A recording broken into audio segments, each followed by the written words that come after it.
Como vai, meu povo? Eu sou a Carla Moura e esse é o podcast Entre Ecos e Afetos. Um espaço onde o que ecoa dentro de nós encontra escuta, palavra e acolhimento. Onde a gente fala de tudo que pulsa, que pesa, que precisa ser dito com coragem e verdade. E eu sou o Davi Martins. Hoje o episódio é para quem já sentiu o chão da relação rachar, para quem já se viu tentando salvar o outro enquanto se afundava. Vamos falar de vínculos afetivos, mas principalmente daqueles que colocam à beira da exaustão, do colapso, do abandono de si. Vamos falar sobre como se reconectar dentro de uma relação sem se perder de si. E mais do que isso, como identificar quando o que você chama de amor está, na verdade, te adoecendo. Porque sim, a gente precisa falar sobre relacionamentos tóxicos, sobre como identificá-los e como reconhecer quando já não é amor, e sim um ciclo vicioso, e principalmente se empoderar e se reconectar consigo mesmo. Afinal, ninguém pode ser feliz numa relação se não estiver feliz consigo.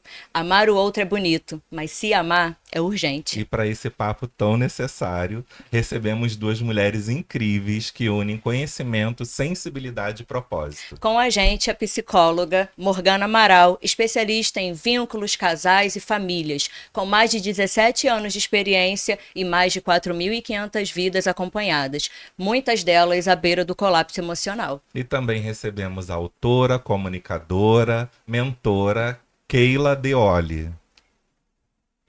Bem-vindas, muito obrigada por terem aceito o nosso convite. Aqui a gente vai fazer uma conversa, né, sobre relacionamento, sobre toxicidade, né, que a gente fala, e trazer a experiência de vocês duas para esse papo tão necessário. Relações em geral, né? Como identificar, como não identificar. Keila, eu queria que você se apresentasse um pouco mais sobre o que você faz, qual o tipo de mentoria. Bom, prazer enorme estar aqui com vocês, esse papo tão gostoso. Muito obrigada pelo convite. Eu sou apaixonada pela cura, pela transformação, pela expansão da mente humana.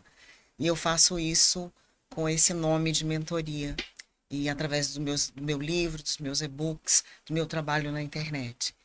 E o meu propósito principal é ser aquela pessoa que, para mim, ela marca a vida das pessoas, que é aquela que tira a mochila das costas, que a gente carrega mochilas pesadíssimas durante a vida, e abre as mochilas e tira dali o medo, a insegurança, os traumas, aquelas vergonhas das decisões que não foram tão agradáveis, e faz a pessoa seguir dali para frente com uma leveza, equipada para voar.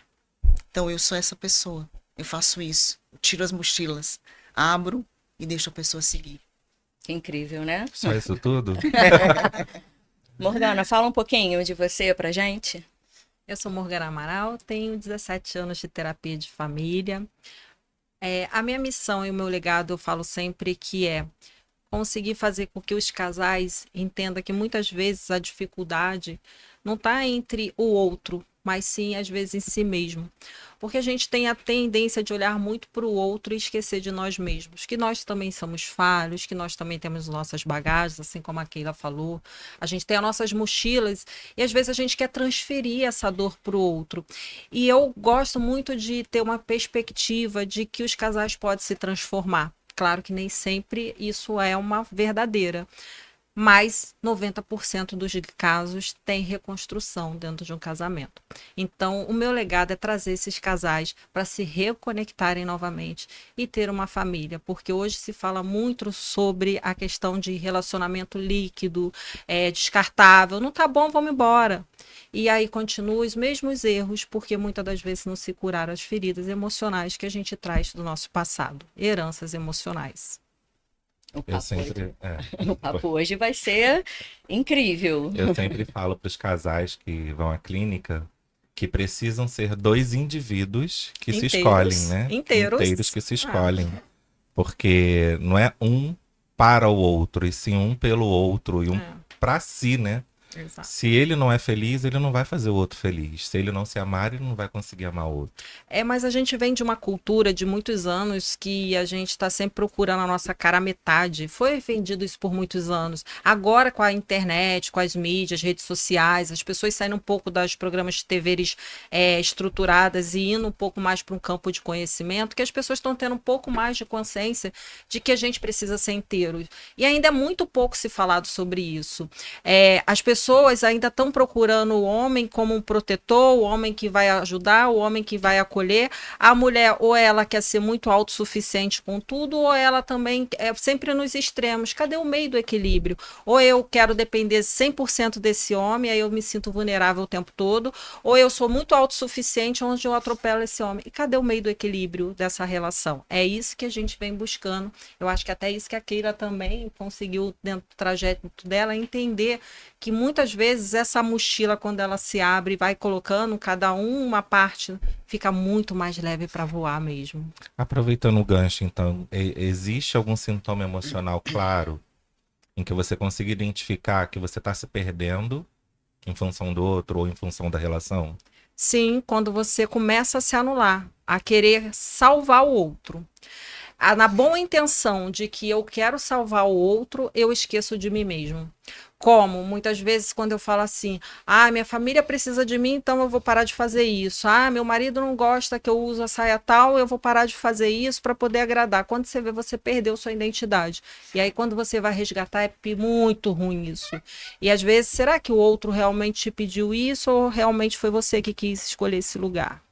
Na verdade, eu acho que é mais isso, mas tem uma profundidade maior quando a gente fala de programação sistêmica e a gente fala de legados transgeracionais invisíveis. Porque essa pessoa que faz o que a Morgana falou, se doa demais, é boazinha demais, eu chamo isso de bondadismo. Essa pessoa, ela tem uma ferida na alma dela de rejeição, provavelmente abandono. E ela aprendeu que o ambiente de amor é esse, onde ela se anula para encontrar um pouquinho de afeto. Meio que compensatório? Exato. Nesse caso, ela já atraiu esse parceiro para uma experiência que foi combinada, eu acredito até antes de chegar aqui nessa terra, para justamente sanar esse vazio que ela já veio com ele para cá. Sim. Porque quando a gente nasce, segundo um dos conceitos da epigenética comportamental, que estuda como os genes se comportam dentro de nós, diz o seguinte, o Dr. Bruce Lipton, que é o pai da epigenética comportamental, ele fala que quando a sua mãe estava grávida de você, e bem antes disso, quando a sua avó estava grávida da sua mãe, a célula precursora do seu óvulo já estava lá dentro. A gente está falando aqui de 3 gerações dentro do mesmo ambiente biológico. O que a gente chamou de karma, de dedo podre, a gente chamou de maldição hereditária, né? Na verdade, a biologia. Então, essa pessoa absorveu, esse bebezinho absorveu tudo que a vovó sentiu de alegria, de tristeza, de insegurança, de maus tratos. E aí, essa mulher, essa criança, esse homem vai para a vida com essas marcas químicas no DNA. Então a epigenética ela é fantástica nisso porque ela ensina coisas pra gente que a gente nunca soube explicar. Por que eu repito isso? Porque eu não gosto desse comportamento e acabo fazendo. Por que eu tenho essa compulsão? Por que eu vivo essa dor de novo e de novo e de novo? É porque Deus não me ama? É porque eu sou culpado? Na verdade, não é nada disso. Na verdade, aquela experiência que ela está tendo de ser a boazinha mais uma vez, de suplicar por migalhas mais uma vez, é o que eu chamo de conflito, que é um mensageiro, que é perfeito. Porque conflito é o carteiro que bate na sua porta e fala, olha só, tá aqui o telegrama, você vai ler? Se você ler, ele vai embora e não volta mais. Se você soltar o cachorro em cima do conflito, do carteiro, ele vai voltar. Pode voltar em outro nome. É por isso que as pessoas saem de um relacionamento e entram no outro, saem de um e entram no outro. Porque, na verdade, a dor que eu sinto me leva no pronto-socorro para eu saber que eu tenho uma pedra na vesícula. Então, essa dor é maravilhosa. Só que eu não sei disso. Então, o que eu faço? Eu ataco só no paliativo. Só no superficial. Eu trabalho exatamente com isso. Na profundidade do conflito. Eu investigo o conflito. A dor é a porta de entrada para a luz, que vai curar justamente a dor da minha avó, a dor da minha mãe, porque eu sou um fractal holográfico de todas as identidades que vieram antes de mim. Então não adianta culpar o Zezinho, o Manezinho, o Ricardo, o Pedro, não adianta. Não é sobre ele. Ele está me fazendo um grandíssimo favor de me presentear com essa experiência que eu estou chamando de narcisista, de psicopata, nomenclaturas à parte. Por falar nisso, eu acho que isso é o que menos importa. Eu preciso entender qual o recado que o carteiro está trazendo para mim. Agora, como disse Hipócrates, o pai da medicina, antes de curar uma pessoa, pergunte para ela se ela está disposta a abrir mão daquilo que a enfermou. Porque muitas vezes nós agarramos a nossa maca como um troféu. Só podemos ajudar quem quer ser ajudado. E às vezes a pessoa não tem nem consciência de que se trata. Ela só está querendo se livrar da dor. E aí existem níveis e níveis de ajuda que você pode dar. Eu nunca vou além do que a pessoa quer. Eu entendo a complexidade do que ela está vivendo e eu vou entregando a ajuda para ela na medida que ela deseja. Porque eu não posso. Se a pessoa acredita que Deus vai abençoar a amputação da perna dela, eu creio que Deus pode curá-la totalmente. Mas eu não posso interferir na fé dela. Eu posso ensinar, posso ajudar, mas aí é de cada um. Em clínica, essa identificação dessa dor invisível é o primeiro passo? Na verdade, essa dor começa a ter níveis de consciência que a gente chama, porque eu falo, não é que as pessoas não querem, elas têm níveis de consciência, às vezes não tem clareza de um processo. E assim como a Keila falou, bem falado, eu acho que a dor, a gente vem de indústrias, tá, farmacêuticas, que prega muito, você vê hoje em dia o que mais se tem no mundo, em cada esquina, é farmácia e mercado. Vamos se intoxicar e vamos tentar curar, vamos intoxicar. É uma retroalimentação do sistema. E assim que nós vamos, níveis de consciência abaixo, ladeira abaixo.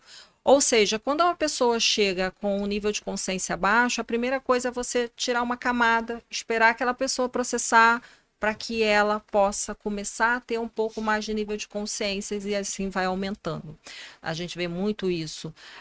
As pessoas chegam com muita resistência, mas não porque elas querem. É a forma que ela enxerga. Às vezes o que falta é uma luzinha ser só ligada ali para ela.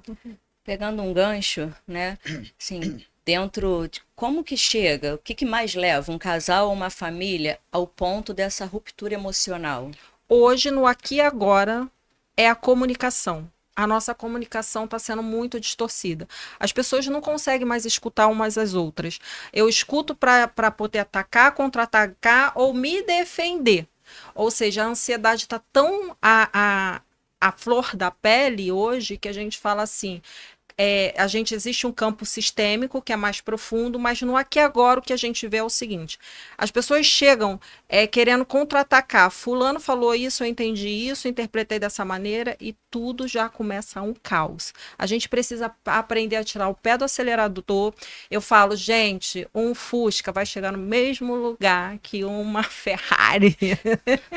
Então, aprenda a ser Fusca para depois vocês serem Ferrari, por favor, porque as pessoas estão andando como Ferrari, mas dentro de um Fusca todo arrebentado emocionalmente. Comunicação, né? Comunicação, de fato, é tudo na relação. Porque assim, existe muito hoje. Eu falei isso, mas você que recebeu dessa forma, mas acho que a pessoa que comunica, ela está tão preocupada em se fazer, né, ouvir, que ela às vezes não tem aquele cuidado de como está falando, né? E começa ali, tudo é a comunicação, mas os dois têm que estar dispostos a se comunicar, né? Eu vou parar e vou ouvir. Enquanto o outro for falar, eu estou aqui disposta a ouvir também. E entender que não precisa ser uma competição, né? Para um tá certo, o outro não precisa estar errado. Casais inteligentes repactuam sempre e fazem bons acordos, né? Essa comunicação não violenta, ela é urgente para a nossa sociedade. Eu tenho muita paixão pela comunicação, de forma a usar mais a amabilidade, a doçura. E isso não significa que você não precisa colocar limites, né? Porque as pessoas confundem muito isso. Se eu vou ser amável, se eu vou ser cortês, cordial, eu não vou colocar limites, muito pelo contrário. E já liga diretamente à fragilidade, né? O fato, a pessoa é muito Exatamente, educada, muito exatamente. amável, ela é muito frágil. Exato. E uma pessoa amável não necessariamente ela é frágil. Ela pode estar de posse total das suas emoções, controlando as suas emoções e observando o outro, às vezes, muitas vezes, se debater, porque ele está falando dele, ele está gritando uma dor dele.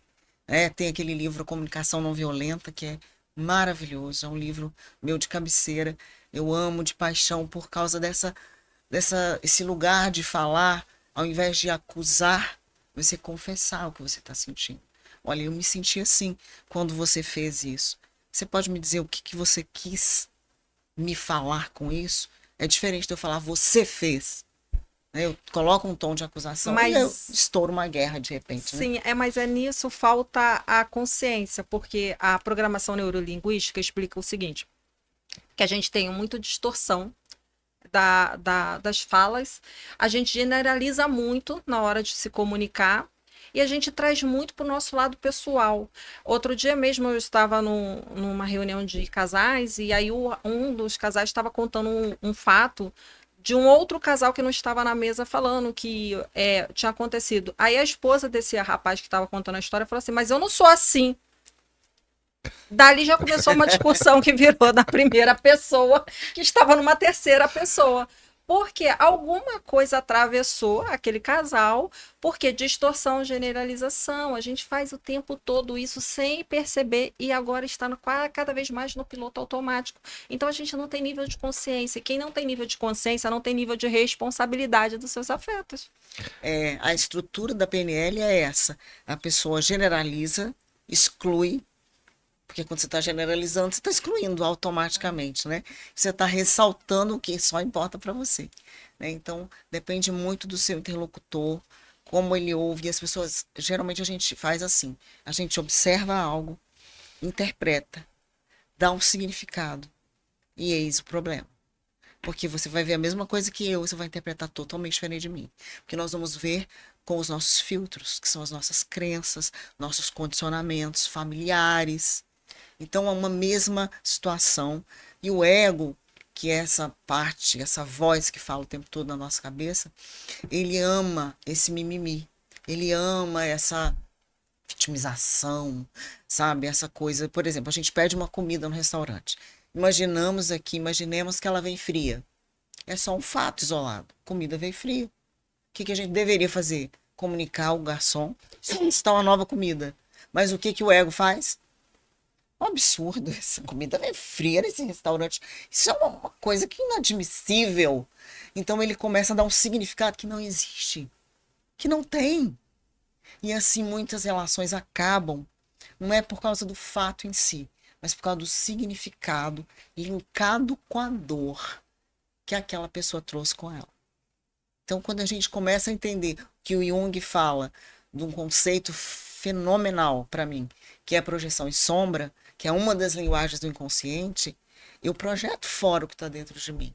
Então, eu estou ouvindo algo que tem a ver com a dor do outro, mas ela está no meu campo de consciência. Se está no meu campo de consciência, também tem a ver comigo.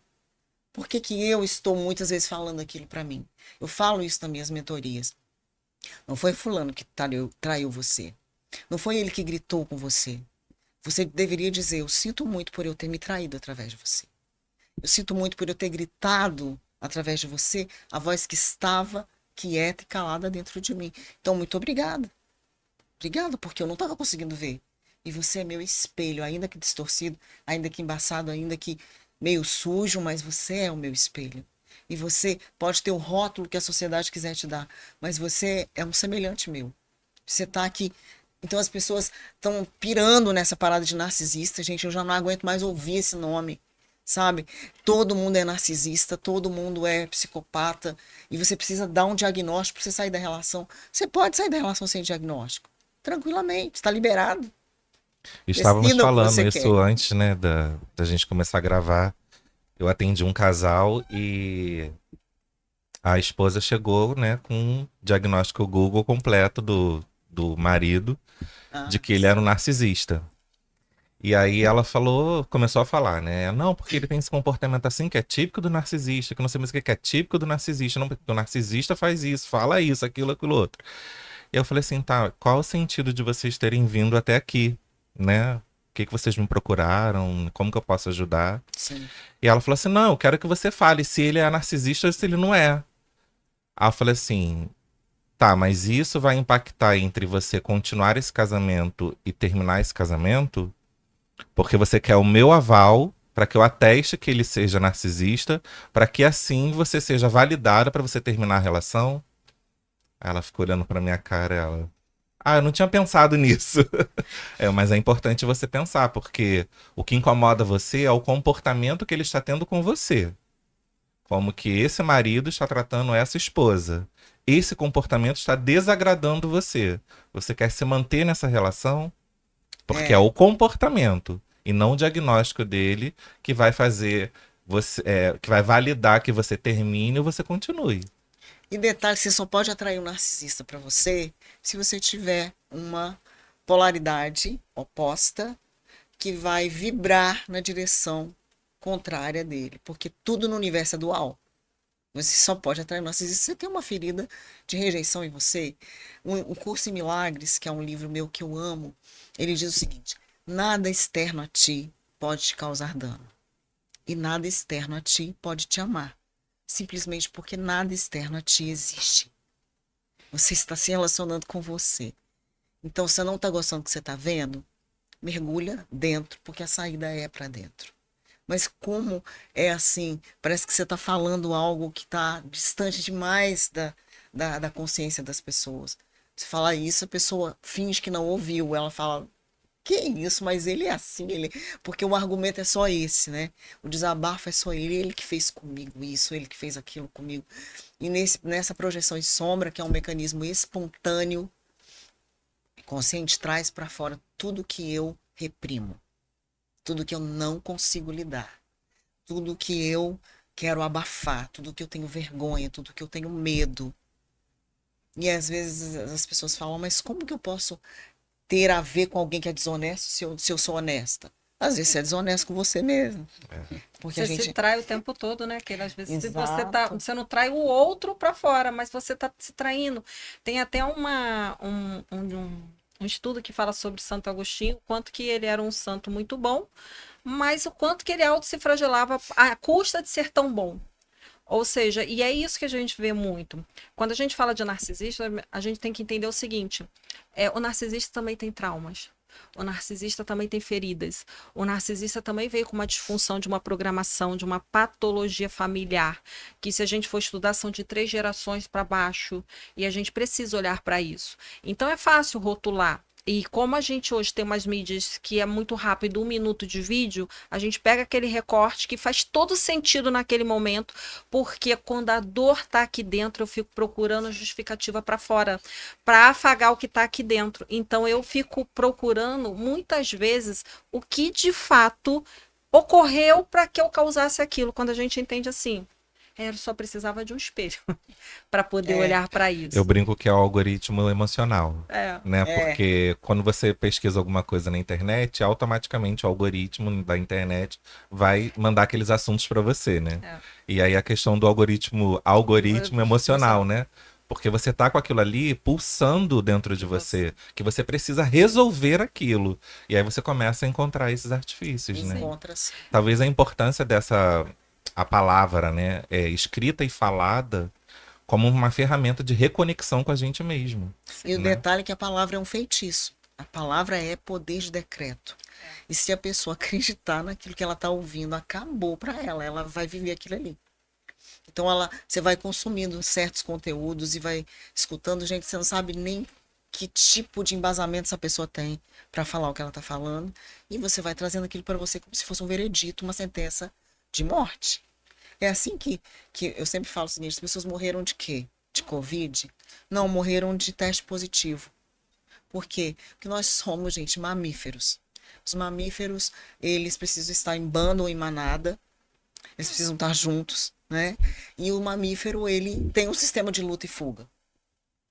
Por exemplo, se tem uma gazela correndo de um leão, O que vai ser acionado nela? O sistema adrenocorticotrófico. Adrenalina, noradrenalina e cortisol.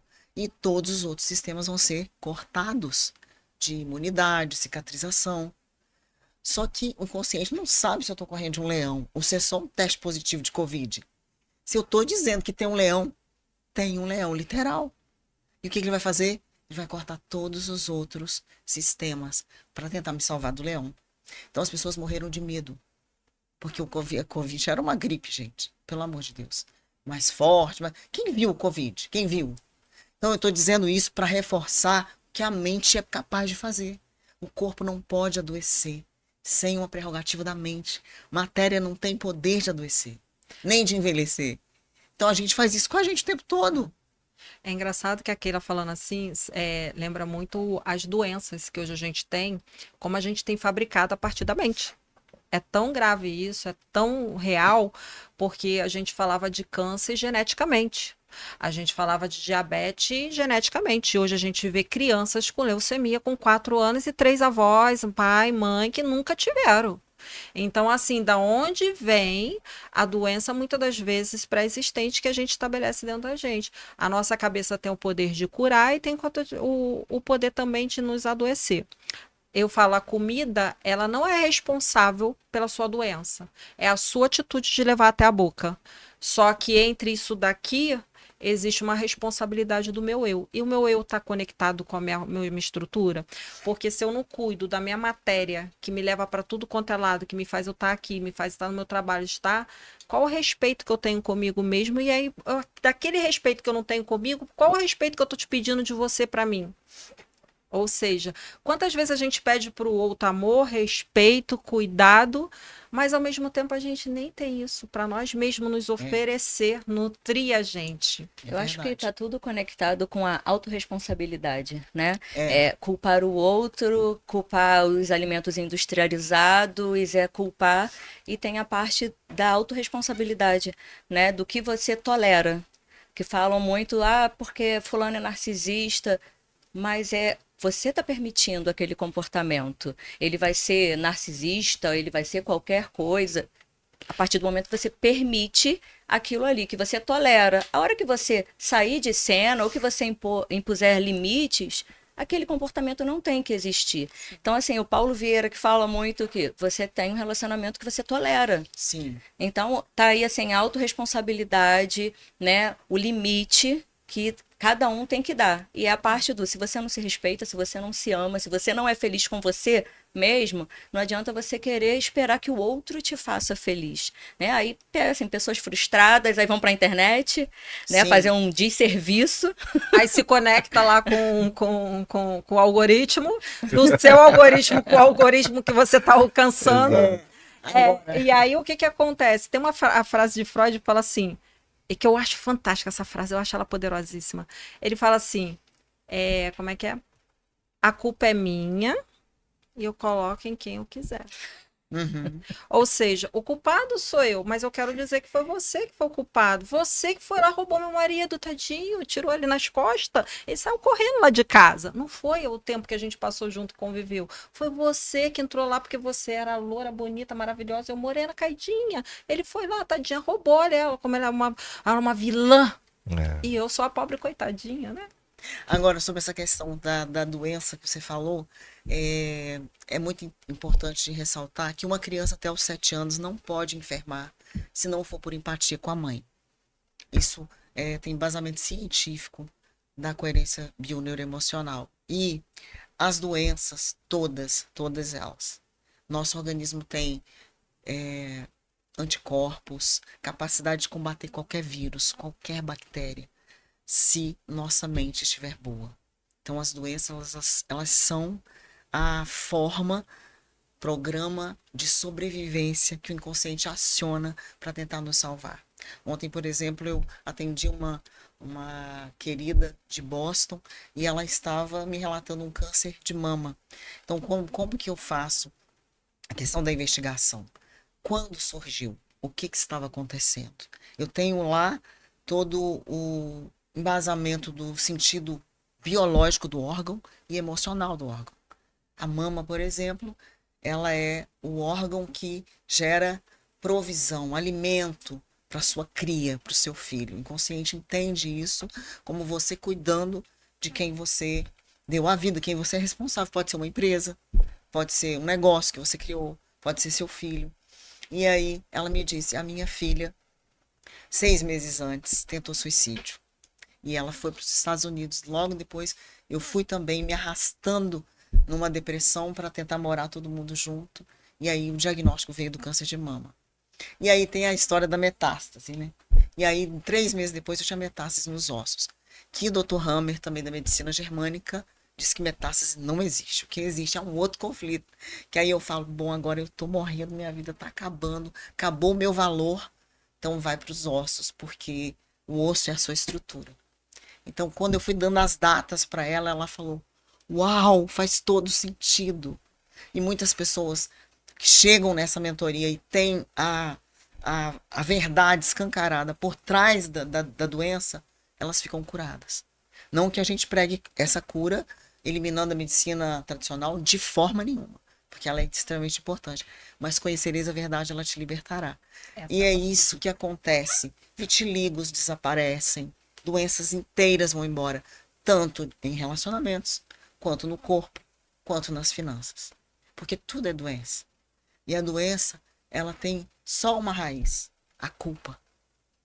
Porque o ego adora a culpa. Ou você é culpado, eu sou vítima, ou eu sou vítima, você é culpado. É esse jogo o dia inteiro. E aí, quando você olha, porque a informação não liberta, conhecimento liberta. Jesus falou que é a verdade que liberta. Quando você olha, por isso que esse conhecimento científico me fascina. Porque eu sei dar uma resposta. Eu sei o que significa um câncer na próstata. Eu sei por quê. Por que surge um câncer na próstata? Quando? O que aconteceu antes? Aí a pessoa vai me falar. Por que você tem essa úlcera? Por que você tem essa psoríase? Eu vou me dar as datas. Me fala o que aconteceu. Eu vou te falar o que produziu. Seu inconsciente estava tentando te salvar. O inconsciente dela tentando dar um outro seio, uma outra mama para ela, porque ela disse que ela não estava conseguindo suprir a filha. Na tentativa, cria-se uma célula oncogênica. Então, tudo é um milagre da vida. Doenças são programas para tentar nos salvar. O narcisista, o relacionamento doentio, seja o que for, problema financeiro, é só um bloqueio que o seu inconsciente está chamando a sua atenção para você olhar a dor que você carrega dentro. Você entendeu? Não tem mais motivo você ficar doente. Porque você já está dizendo para ele que não tem falta de nada. O problema da gente são as crenças na falta, na separação e na solidão. Não falta nada. No universo só tem abundância. Ninguém está sozinho e nós não estamos separados de ninguém. Nós somos todos um. Essa parte aí né? Agradeço a gota d'água que transbordou o copo. É sempre Sim. a gente sempre olhar de para que aconteceu e não por que aconteceu, né? Alguma coisa tá querendo te tirar você da zona de conforto, o que te incomoda é para te fazer evoluir, né? Mas e eu sei que é um processo. Ninguém assim vai escutar isso aqui preciso tirar isso da minha cabeça e amanhã eu já vou ser outra pessoa. Mas é, de fato, primeiro trazer essa consciência e a pessoa viver esse processo de libertação, né? Vai ganhando os níveis de consciência, vai ganhando os níveis de consciência e vai desabrochando, ou falando assim, cara, eu não preciso culpar ninguém, porque tem a hora que, assim, além do culpar, não, ao invés de pensar assim, eu me traí através de você, a pessoa daqui a pouco começa a falar assim, não, porque isso também é uma forma de se vitimizar, né, eu me culpo porque eu me permiti passar por isso. Não, você passou, tá, eu passei, e agora, o que eu vou fazer com isso? Então é porque eu tenho que sair daqui, porque eu tenho que estar vivendo uma vida abundante em outro lugar, com outras pessoas. Então a vida tá ali, pronta para você, né? A gente só precisa literalmente se libertar para ela. Você falando assim, sabe o que eu lembro? Às vezes os casais que vão para uma terapia realmente que faz uma limpeza emocional e que fazem com que aquelas pessoas se conectem com a sua própria dor. E aí o que acontece? Geralmente um casal ele trabalha mais afim com as dores e ele vai mudando a modulação dele e vai melhorando. O outro vai engateando, às vezes ele não quer fazer aquela mudança. E aí, às vezes, se livrou daquele conflito muito grande. Mas os dois não acompanharam. o desenvolvimento juntos e aí se perdem no meio do caminho. Então, quando a gente fala assim, o narcisista se separa porque ele é narcisista, não, porque talvez ele também tenha apego, porque tem gente que tem câncer e fala, me deixa com o meu câncer, Sim. me tira isso daqui não. Eu sou atraída, nossa, meus amigos me traem, minha vida me trai, meus pais me traíram, minha mãe me traiu, meus filhos me traíram, mas não tira isso daqui não, pelo amor de Deus. Tinha até um meme agora há pouco tempo na internet que o rapaz se apaixonou pela analista dele, e aí quando ele se declarou para ela, ele conseguiu, depois de 10 anos de análise com ela, ele se declarou, aí ela falou que não queria, que não era nada daquilo que ele estava entendendo errado, ele falou assim, mandou um texto para ela, então já que você não quer ficar comigo e me curou dos meus traumas, me devolve meus traumas que eu quero ficar com ele. Porque não me resta mais nada nessa vida. Utiliza a doença e o trauma como chamar atenção, né? Exato, Tipo... vou tentar outra dessa vez. Era o que eu tinha. Você limpou, o que eu tenho agora para fazer? Mais nada. É igual o meme do... Só sei ser vítima. O meme do rapaz que chega e o terapeuta, o médico, eu não lembro, fala assim, não, olha, você não tem TDAH. Ele, como assim eu não tenho? E qual é a desculpa que eu vou ter agora porque eu esqueci meu filho na escola? Não, você tem que colocar aí que eu tenho. Não, mas você não tem. Não, arruma qualquer coisa para eu ter, porque eu não vou ter mais desculpa para dar. Então, tem assim, o pessoal que se consulta com o Google, o chat GPT, já vem com diagnóstico, mas não quer se curar, não quer se livrar daquilo. Quer usar aquilo ali como... essa muleta não, que essa muleta que me carrega. Foi aquele paralítico que Jesus encontrou no tanque de Betesda, que ele falou, você quer ser curado? Foi uma pergunta super direta, né? Sim ou não era a resposta, e ele disse, calma, Jesus, não é bem assim. Você não vai chegando assim, tirando minha marca, afinal de contas, eu tô com ela há 38 anos, e peraí que eu tenho que te fazer uma consultoria aqui. Esse povo aqui é tudo narcisista, tem um anjo seu bem incompetente que vem aqui, mas não resolve nada. E às vezes é assim que os casais chegam. Ou o que acontece? Um fala assim, olha só, você tem essa ferramenta, se você ter clareza disso, você vai conseguir fazer esse movimento. Não, mas calma aí, tem um outro caminho por aqui que eu quero seguir. Aí você fala, poxa, mas é só dar mais um pulinho. E você não quer dar, mas aí você tem que respeitar que o outro tem o direito de ir e vir, cada um tem as suas escolhas. E a gente tenta, muitas das vezes eu falo, seria ótimo se as pessoas conseguissem ter nível de consciência, mas aí entra mais profundo, que nem aquele falou. Existe um sistema, existe, às vezes, uma fidelidade emocional com aquele sistema, aquela crença de não rejeição, de medo de não pertencer, porque toda vez que você faz uma mudança, você é excluído de algum lugar. Não tem jeito. E às vezes o lugar que você é mais excluído é o lugar que vai te libertar, mas você tá tão apegado àquele lugar que você tem medo. E quem são as pessoas que primeiro julgam a gente? Isso tem muito a ver com a evolução, né? As pessoas não buscam a evolução ou então até reprimem, né? Tipo, eu não posso avançar tanto porque aí eu vou perder o meu grupo de amigos ou o grupo a quem pertenço, tudo. E aí fica ali, né? Ruminando a própria evolução para continuar pertencente àquilo. Bebida. Sim. Que é uma coisa que é super lícita e tá matando muito mais e não cai na estatística, bebida, álcool, drogas lícitas e ilícitas, porque hoje em dia se compra... antes, eu trabalhei na indústria farmacêutica aos meus 17 anos, e assim, o remédio mais vendido era a Dorflex. Depois saiu o Viagra, foi o Viagra. Hoje em dia é o ansiolítico, é o Rivotril, é o Velaxina e assim por aí vai. Ou seja, por quê? Porque as pessoas estão muito mais, vamos tomar um remedinho, eu quero uma solução muito rápida, eu quero soluções mágicas, eu quero emagrecer, vamos tomar injeção. Eu quero isso, vamos fazer isso, mas eu quero continuar com os mesmos comportamentos. É o apego pelo conhecido, porque o desconhecido gera medo. E benditas as ovelhas negras da família, que elas é que rompem o clã. Só que quando eu vou romper algo, vem esse medo que a Morgana falou, né? Que eu vou deixar de pertencer. E a gente precisa estar disposto a não ter admiração das pessoas que a gente mais ama, se a gente quiser evoluir. Seja mãe, seja pai, seja filho, seja quem for. Se você se preocupar mais com a sua reputação do que com a sua consciência, você não vai longe. Porque a sua reputação é quem as pessoas pensam que você é. Sua consciência é quem você é, de fato. Agora, quando a pessoa tem um vício, por exemplo, um comportamento destrutivo, eu acho muito importante a gente falar sobre a questão da procrastinação. Porque muita gente não sabe nem o que é procrastinação. né? Ah, a pessoa não muda porque ela não quer, não larga o narcisista porque ela não quer. Não. Procrastinação, primeiro, não é preguiça, não é falta de vergonha na cara, não é corpo mole. Procrastinação é uma falha no sistema de autorregulação emocional, que é o que a Morgana falou. Eu vou perder um benefício secundário.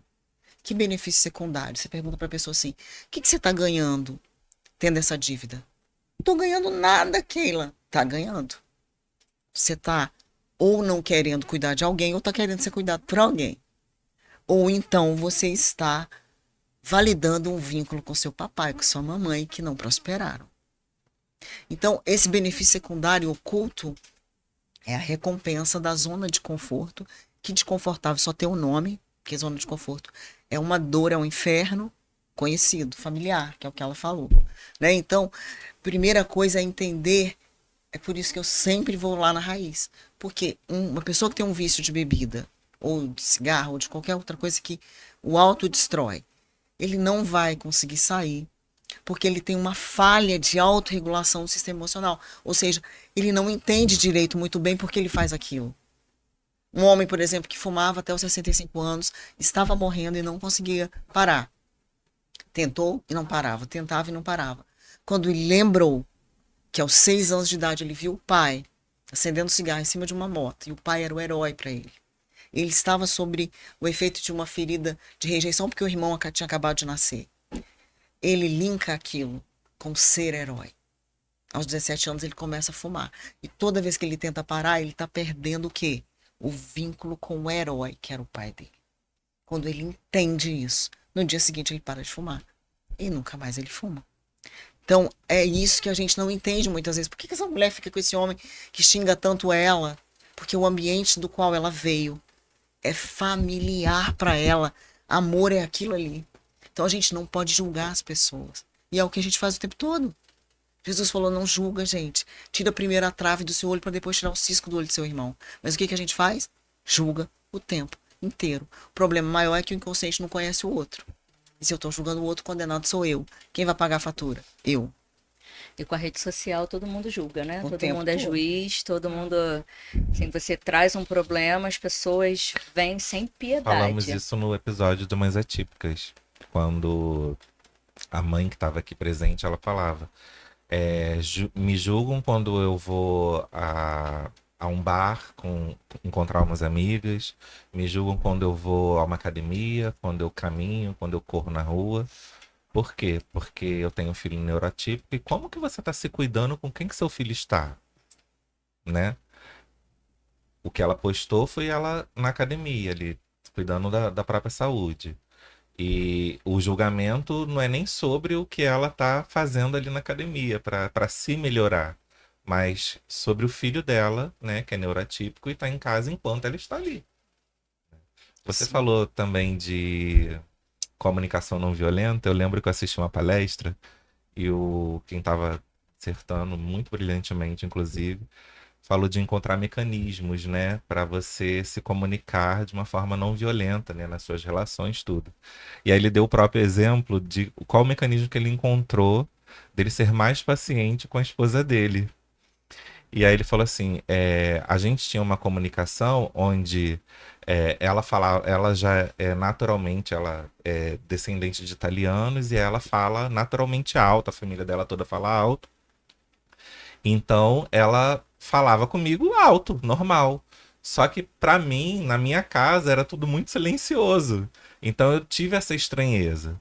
Então, assim, ela falava alto, eu queria falar mais alto. Então, como eu queria ser ouvido, eu tinha que falar muito mais alto. Então, pra mim, eu já estava brigando, né? E aí, automaticamente, a gente tinha essa briga. E aí ele falou que ela falava alto, ele mais alto ainda. E aí, quando ela falava mais alto que ele falava assim: meu amorzinho, você não tá entendendo o que eu tô falando? E era esse o mecanismo que ele encontrou. Então, antes de perder o controle, ele sempre falava, meu amorzinho. E aí ela começava a rir. Ela já sei, tô falando muito alto, né? Eu falo que esses mecanismos têm que ser acordos pré-estabelecidos com Tem os que ser, casais, tem que ser. porque aí quebra o gatilho do outro, porque assim, eu tô no ataque e você tá na defesa. Ou seja, eu quero te fazer entender o meu ponto de vista e eu tô aqui me defendendo. Ou seja, quando você gera Então, eu falo assim, gente, casal, perde tempo, ganha tempo, né? Não se perde nada, não se perde nada nessa vida. Ganha tempo usando estratégias. Olha só, eu não gostei da maneira que a gente se comunicou ontem. Como é que a gente pode se comunicar da próxima vez para que isso não aconteça? Na frente dos outros, a gente fez isso, eu acho que não fica. Quer ver? Uma coisa que as pessoas fazem muito, expor a sua vida de uma forma como se fosse eu falo, parece uma bandeja, e você não é, gente. Aprende a se cuidar, a se respeitar. Eu tô tomando remédio, eu tô maluca da cabeça. Aí o marido brinca, tá ficando maluca mesmo. Não te valoriza. Valoriza, é só um momento, é uma fase, tudo é um cíclico, é uma importância. Não coloca a sua dor pro outro para bater. E a gente tá muito isso. As redes sociais, as pessoas estão igual carro. Você entra dentro de um carro, quando você liga a seta o parceiro lá da frente, o seu cérebro não quer perder. Já tá, isso é provado cientificamente. O que acontece? Você acelera. A mesma coisa é a nossa comunicação. A gente nunca quer perder para o outro, mas sempre a gente tem o mais, porém, porquê e como. E a gente fica nesse rolo o tempo todo. E quando a gente vai para as relações, a gente vai vendo assim, para cada narcisista tem que existir, aí vem os rótulos da psicologia, que eu também gosto, mas eu falo, para dar o norte e não para ser uma moleta. Só que as pessoas usam que nem TDAH, porque agora eu posso justificar porque eu deixo a geladeira aberta, eu posso justificar que faço isso, aquilo, outro. E não. Eu sou borderline, então vou sair tá detonando todo mundo. Eu sou bipolar, então vou falar tudo que vem à minha cabeça. Ou seja, não é um rótulo para você pegar isso e vestir como acessório de luxo. É para você olhar para aquilo e falar assim, o que eu posso mudar daqui para frente? Tá, eu recebi esse rótulo agora. E agora, o que eu posso fazer daqui para frente com isso? Qual é o nível de consciência que eu vou ter para ter mais clareza, para que eu não seja essa pessoa? Não, parece que as pessoas agora querem se apegar. Eu quero dizer que eu tenho depressão, que aí eu não preciso sair de casa. Não preciso nem tomar banho, tá, gente? Só queria dizer, tá frio, né, no Rio de Janeiro? E dentro disso, e não é, vamos chamar de cura, né? Mas dentro de uma relação, é possível continuar ou reconstruir uma relação com alguém com traços ou narcisista ou um relacionamento tóxico, quando a pessoa se reconecta com ela, ela consegue se manter nessa relação? Carla, são dois indivíduos inteiros. Se tem uma que está inteira e a outra não, cabe assim, eu consigo ajudar essa pessoa sem eu ter que me arrebentar toda? Aí é aquela outra questão. O outro está disposto também a querer? Porque não adianta. O que acontece é que às vezes numa relação entra dois quebrados e um acaba se reconfigurando e o outro fica lá pegado àqueles medos. E aí eu não consigo. Mas quando o casal está disposto, os dois juntos, a fazerem movimento, não tem como não dar certo. E aí parte do princípio que não é a relação que é ruim. Parte do princípio que sempre tem uma pessoa disposta e outra talvez não.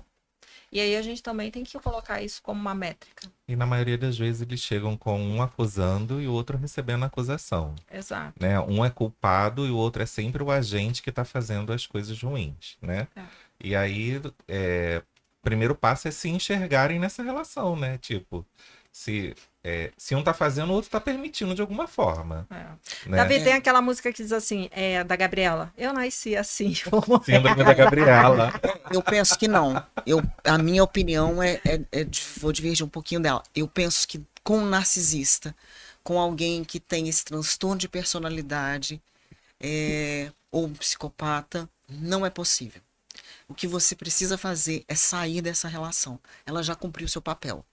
Foi mostrar para você que você tinha uma ferida e que você se organizou para ter essa relação justamente para essa cura. Por que, Keila, por que você é tão assim irredutível quanto a esse padrão narcisista? Porque a Bíblia diz que Deus resiste ao soberbo, mas contudo aos humildes ele concede a sua graça. O padrão do narcisista, independente dele ter as feridas dele ou não, ele faz uma escolha. A escolha de ser soberbo, inflexível, rígido, manipulador, intimidador, duro de coração. E você imagina Deus resistindo a uma pessoa. A Bíblia fala assim, ai de ti, Corazim, ai de ti, Betsaida, que se em Sodoma e Gomorra tivesse visto os milagres que você viu, eles teriam se convertido. Ai de ti, Cafarnaum, que se eleva acima dos céus. Se Tiro e Sidom tivesse experimentado conviver com as pessoas boas que você conviveu, eles não teriam tido o fim que eles tiveram. No dia do juízo vai ter mais rigor para eles, para você do que para eles. Então, essa palavra para mim é para uma postura narcisista, arrogante, soberba, intimidadora, que manipula pessoas, não ama pessoas, usa pessoas e ama coisas, ama seu benefício próprio. Então, essa relação, na minha opinião, cumpriu o papel dela. E tem os religiosos que diz, mas o que Deus uniu não separe o homem. Eu acho que Deus olha e fala, eu uni isso daí, isso tá doido. Tô nem sabendo. Vocês que forçaram a barra, Vocês gente. que uniram isso aí. Então, é o seguinte, Vocês que escolheram. a religião usa muito o versículo, Deus odeia o divórcio. A tradução tá errada. Não é divórcio, é repúdio.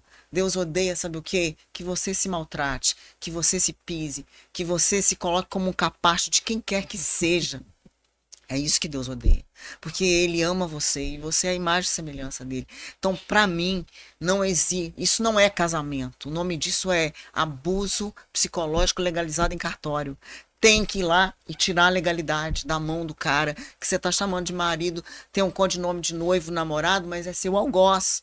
É seu sequestrador da sua alma. E se não sair, vai adoecer. Então, isso é caso de saúde pública, na minha opinião. Sim. Agora, se for um caso que não é um narcisista, é só uma coisa de relacionamento como você trata, como a Morgana é a especialidade dela, é diferente. Mas é um perverso? Gente, Deus não falou com Lúcifer, ai, Lúcifer, por que você fez a rebelião, menino? Faz isso não. Ele falou aqui, a porta da rua e serventia da casa. E antes que ele pudesse falar, botou ele porta fora. Sim, eu concordo com você, Keila, nesse ponto. A questão que eu falei das relações é que ela me perguntou se tem como construir uma relação. Ela não falou de um narcisista. Quando a gente fala de narcisista, não tem escolha. Porque o que a gente está falando é de rótulos. Tem pessoas que têm rótulos e não é narcisista. Tem pessoas Sim. que é narcisista e psicopatia, são outros casos à parte. E aí é aquela questão, não tem escolha mesmo. Tem coisas que não tem escolha. É que nem você falar assim, eu tenho meus valores e eu quero ser casado com um bandido? Não. Então, meus valores estão muito distorcidos daquilo. Mas existe sim, existe a patologia, existe.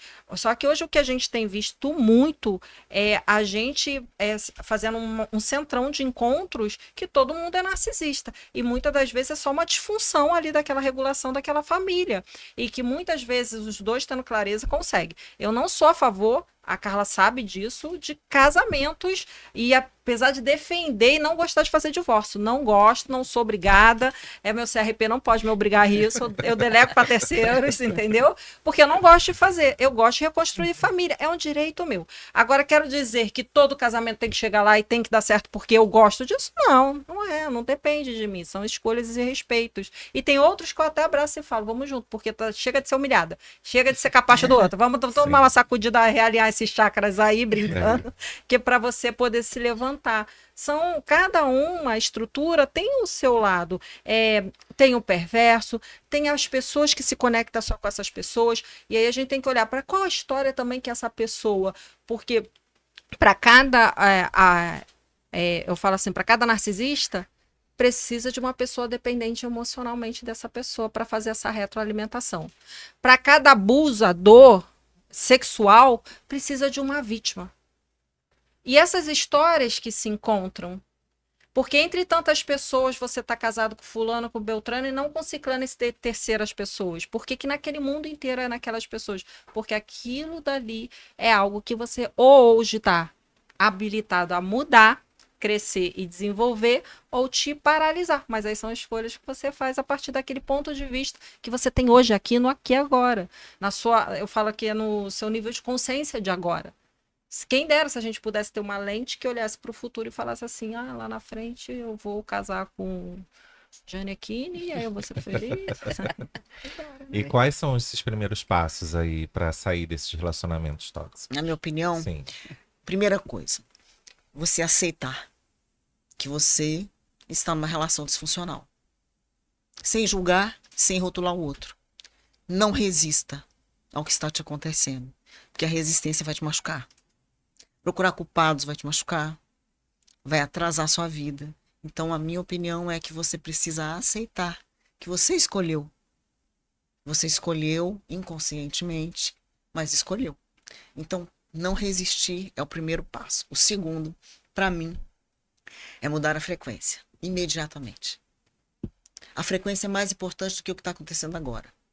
Porque o campo quântico tem uma lei que chama lei da correspondência. Tudo que eu vibro volta em potências maiores. Mas, Keila, como que eu vou mudar a frequência? Vou passar a ser alegre dentro de uma relação abusiva? Não, você vai agradecer. Apesar da relação abusiva, você está viva. Apesar da relação abusiva, você tem sonhos. Você está abrindo a sua consciência. Então, você vai começar a agradecer. Sobre A si, né? gratidão, ela começa a mudar a frequência. E estar no estado de presença, agora, que o Eckhart Tolle, magnífico Eckhart Tolle do Poder do Agora, ele fala sobre isso. Abrace o momento presente como se você tivesse escolhido. Abrace. Você vai encontrar soluções maravilhosas, porque a gente busca solução no futuro ou respostas no passado. Só que nenhum dos dois tempos existem. Então, para mim não resista, mude a frequência imediatamente. A solução está no tempo presente. Então comece a agradecer que a solução vai ser um cavalo selado. Ele vai aparecer aqui. Você vai montar e vai sair. Mas tendo essa posição de aceitação. Porque você não pode superar alguém, uma fase, uma circunstância que você não aceita. Porque quando você não aceita, você diz, isso não poderia estar acontecendo. E isso é entrar automaticamente no contrafluxo da vida. A frase que te coloca no fluxo é, ok, aconteceu, e agora? O que é que eu faço daqui para frente? Isso te põe no fluxo. Então, essa resistência não te deixa superar. Na verdade, é uma bela de uma arrogância do ego que está dizendo para o universo, isso não podia ter acontecido, e o universo está dizendo, podia sim, tanto que aconteceu. Aliás, era a única coisa que tinha que ter acontecido para ver se você sai daí. Quando acontece E muda alguma de coisa vida. ruim, né? As pessoas sempre falam, por que que aconteceu comigo, né? Mas por que não aconteceria com você? E quando você se pergunta, você já se coloca num patamar, né? Mas bem imagina acima se das fosse pessoas. maravilhoso a gente poder jogar para terceiro, né? Ah, isso nem é minha culpa, é sua. Seria ótimo, né? Mamãe, papai, foi você que fez eu estar com esse relacionamento, a culpa é sua. Não, e qual é a minha parcela de responsabilidade disso? Eu concordo com o que a Keila falou, mas eu só colocaria uma coisa primeiro. Eu acho que antes de você sair de qualquer relação, você primeiro precisa se fortalecer. Porque muitas das vezes, quando você vai procurar ajuda, você está muito quebrado. Eu falo, inclusive, quando chega lá no meu consultório, a primeira pergunta que eu faço erradamente é assim: oi, tudo bem? Tá tudo bem com você? Não chega ninguém no consultório de psicologia porque tá bem. Porque ganhou na Mega Sena e não sabe onde vai investir o dinheiro, entendeu? Ou não sabe qual é a bolsa que vai comprar. Ele chega lá porque não sabe nem por onde que ele vai começar a caminhar. Eu falo assim, fortalece, vai devagar, você já se arrebentou.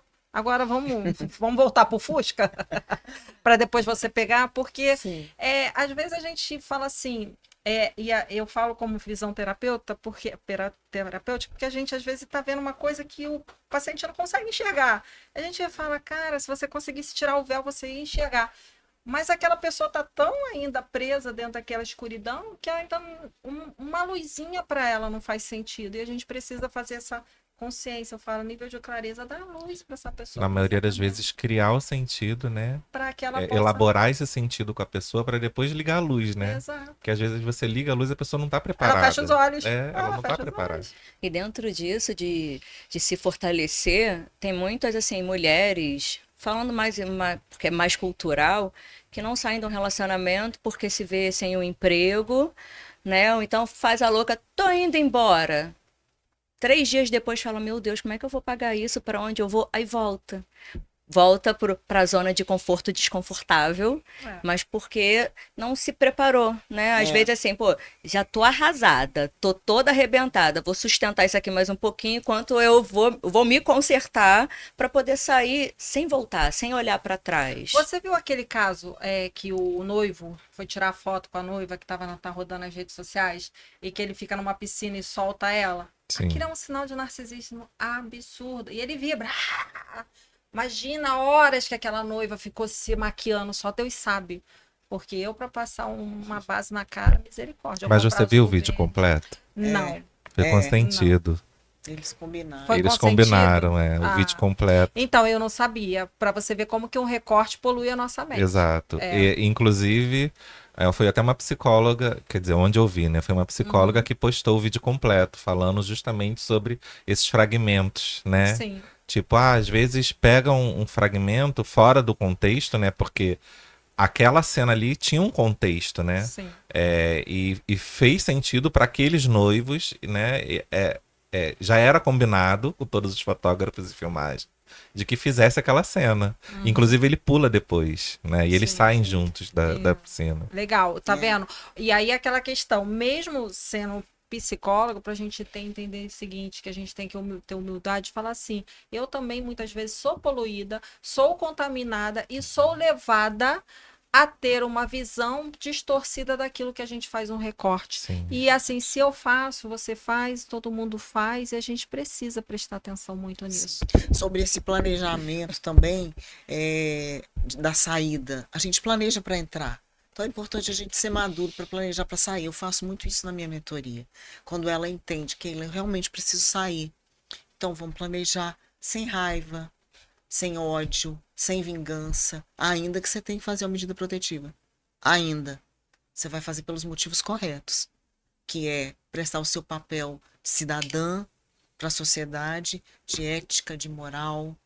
Porque se você está diante de um crime e não denuncia, você está sendo cúmplice, né, do seu algoz.